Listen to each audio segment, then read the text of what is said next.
بسم اللہ الرحمن الرحیم۔ اللہ رب العزت سے حیا کرنے کا معنی کیا ہے؟ سیدنا عبداللہ ابن مسعود رضی اللہ تعالی عنہ سے مروی ہے، اور یہ روایت ہے صحیح الجامع کی 935۔ رسول اللہ صلی اللہ علیہ وسلم نے فرمایا، استحیوا من اللہ حق الحیاء، اللہ رب العزت سے حیا کیا کرو جس طرح حیا کرنے کا حق ہے۔ قلنا یا رسول اللہ صلی اللہ علیہ وسلم، تو صحابہ کرام نے گزارش کی، اے اللہ کے رسول صلی اللہ علیہ وسلم، انا نستحی والحمد للہ، اللہ کا شکر ہے ہم حیا تو کرتے ہیں۔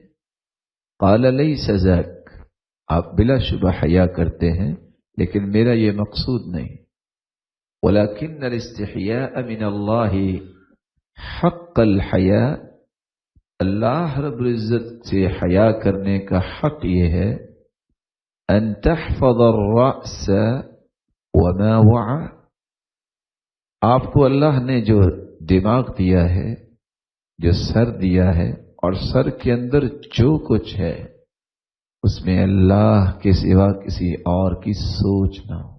والبطن وما حوى، اللہ نے تمہیں دل سے نوازا ہے اور دل کو سینے میں رکھا ہے، آپ کے دل اور سینے میں اللہ ذو الجلال کی محبت سے بڑھ کے کسی کی محبت نہیں ہونی چاہیے۔